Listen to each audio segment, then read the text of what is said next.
ಈಗ ಸುದ್ದಿಗಳನ್ನು ವಿವರವಾಗಿ ನೋಡ್ತಾ ಹೋಗೋಣ. ಲೋಕಸಭೆಯ ಸಭಾಧ್ಯಕ್ಷರಾಗಿರ್ತಕ್ಕಂತಹ ಓಂ ಬಿರ್ಲಾ ಅವರ ಪದಚ್ಯುತಿಗೆ ಕಾಂಗ್ರೆಸ್ ಅವಿಶ್ವಾಸ ನಿರ್ಣಯವನ್ನು ಮಂಡಿಸಿದೆ.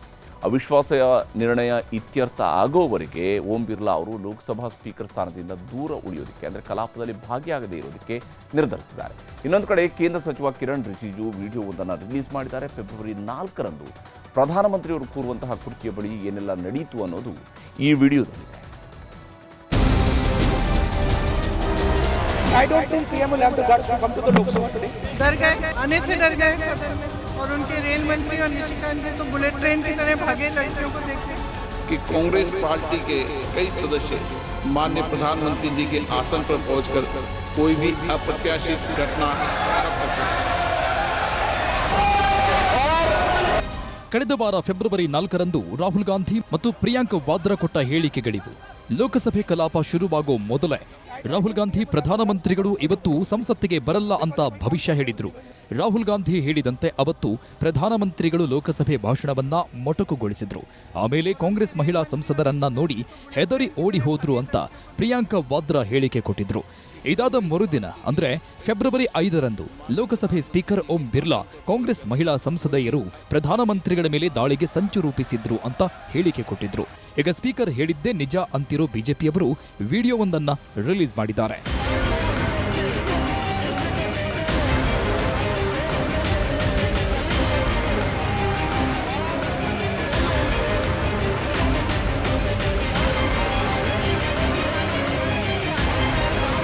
ಇದು ಫೆಬ್ರವರಿ 4ರಂದು ಲೋಕಸಭೆಯಲ್ಲಿ ನಡೆದ ಪ್ರತಿಭಟನೆಯ ದೃಶ್ಯ. ಈ ವಿಡಿಯೋದಲ್ಲಿ ಕಾಂಗ್ರೆಸ್ ಮಹಿಳಾ ಸಂಸದರು ಉದ್ದೇಶಪೂರ್ವಕವಾಗಿ ಪ್ರಧಾನಿಯವರ ಕುರ್ಚಿಯ ಕಡೆ ಬಂದಿದ್ದು ಸ್ಪಷ್ಟವಾಗಿ ಕಾಣಿಸುತ್ತಿದೆ. ಬೇರೆ ಮಹಿಳಾ ಸಂಸದರನ್ನು ಇಲ್ಲೇ ಬನ್ನಿ ಅಂತ ಕರೀತಾ ಇರುವುದು ಕಾಣಿಸುತ್ತೆ. ಪ್ರಧಾನಮಂತ್ರಿ ಕೂರುವ ಸೀಟಿನ ಬಳಿ ಬಂದು ಬ್ಯಾನರ್ಗಳನ್ನ ಹಿಡಿದು ಘೋಷಣೆ ಕೂಗಲು ಶುರು ಮಾಡುವುದು ವಿಡಿಯೋದಲ್ಲಿ ಸ್ಪಷ್ಟವಾಗಿದೆ.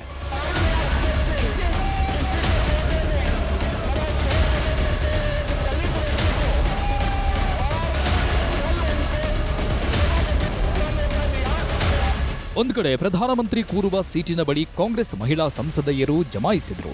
ಇನ್ನೊಂದು ಕಡೆ ಕೇಂದ್ರ ಸಚಿವರಾದ ಅಶ್ವಿನಿ ವೈಷ್ಣವ್, ಪ್ರಹ್ಲಾದ್ ಜೋಶಿ ದಯವಿಟ್ಟು ನಿಮ್ಮ ಜಾಗಕ್ಕೆ ಹೋಗಿ ಅಂತ ಕೇಳ್ತಾ ಇರೋದು ಕಾಣಿಸುತ್ತೆ. ಅಷ್ಟೇ ಅಲ್ಲ, ಕೇಂದ್ರ ಸಚಿವ ಗಿರಿರಾಜ್ ಸಿಂಗ್ ಕೈ ಮುಗಿದು ದಯವಿಟ್ಟು ಪ್ರತಿಭಟನೆ ಇಲ್ಲಿ ಮಾಡಬೇಡಿ ಅಂತ ಮನವಿ ಮಾಡ್ತಿರೋದು ಕಾಣಿಸುತ್ತೆ.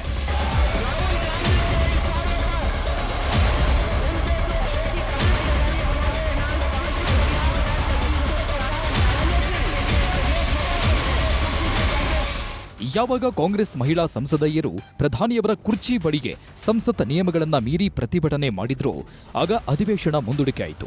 ಕೇಂದ್ರ ಸಚಿವರು, ಬಿಜೆಪಿ ಸಂಸದರು ಎದ್ದು ಹೊರಗೆ ಹೋದ್ರು. ಈಗ ಇದೇ ವಿಡಿಯೋವನ್ನ ಕಾನೂನು ಮತ್ತು ಸಂಸದೀಯ ಸಚಿವ ಕಿರಣ್ ರಿಜಿಜು ರಿಲೀಸ್ ಮಾಡಿ ರಾಹುಲ್ ಗಾಂಧಿಯವರ ಮೇಲೂ ಆಕ್ರೋಶ ಹೊರಹಾಕಿದ್ರು.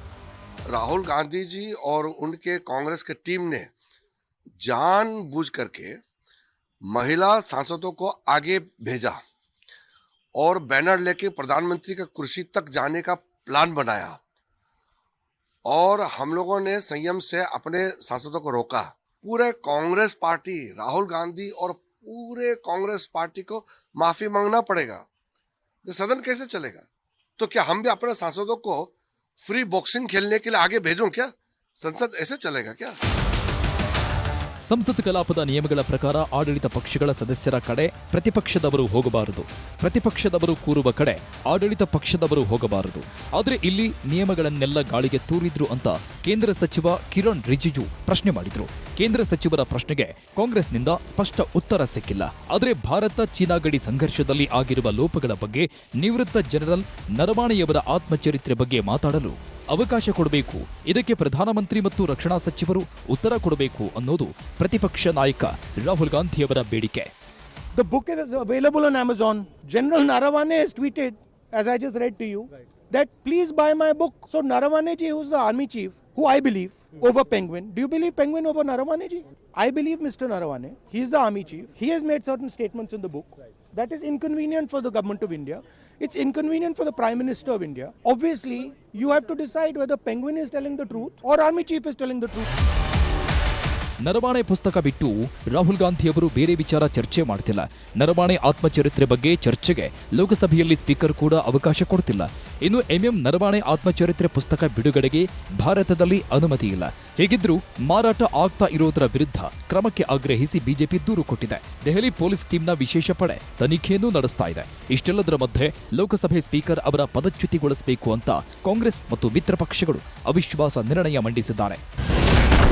ಸ್ಪೀಕರ್ ಸ್ಥಾನದಲ್ಲಿ ಕೂರಲ್ಲ ಅಂದ್ರಂತೆ ಓಂ ಬಿರ್ಲಾ.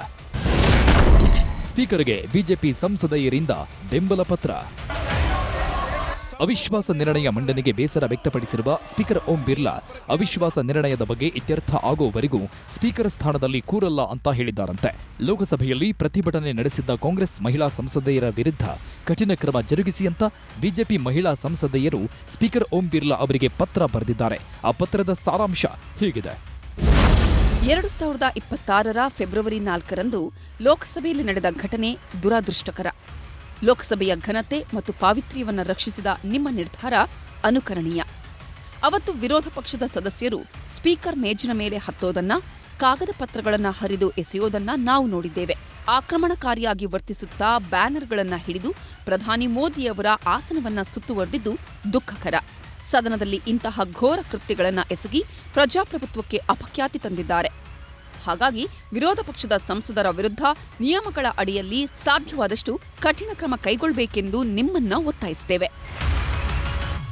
ಹೇಗೆ ನಿನ್ನೆ ಕಾಂಗ್ರೆಸ್ ಮಹಿಳಾ ಸಂಸದೆಯರು ಬರೆದ ಪತ್ರಕ್ಕೆ ಬಿಜೆಪಿ ಮಹಿಳಾ ಸಂಸದೆಯರು ಪತ್ರ ಬರೆದು ತಿರುಗೇಟು. ಈ ಮಧ್ಯೆ ಲೋಕಸಭೆಯಲ್ಲಿ ಇವತ್ತೂ ಪ್ರತಿಪಕ್ಷದವರ ಪ್ರತಿಭಟನೆ ತಾರಕಕ್ಕೇರಿತ್ತು. ಇನ್ನು 3 ದಿನ ಮಾತ್ರ ಕೇಂದ್ರ ಸಂಸತ್ ಅಧಿವೇಶನದ ಮೊದಲಾರ್ಧ ಭಾಗ ನಡೆಯಲಿದೆ. ಫೆಬ್ರವರಿ 13ಕ್ಕೆ ಅಧಿವೇಶನ ಕೊನೆಯಾಗಲಿದೆ. ಅಷ್ಟರೊಳಗೆ ಜನಪರ ಚರ್ಚೆಗಳಾಗುತ್ತಾ ಇಲ್ವಾ ಅನ್ನೋದನ್ನ ಕಾದು ನೋಡಬೇಕು. Bureau report, news 18.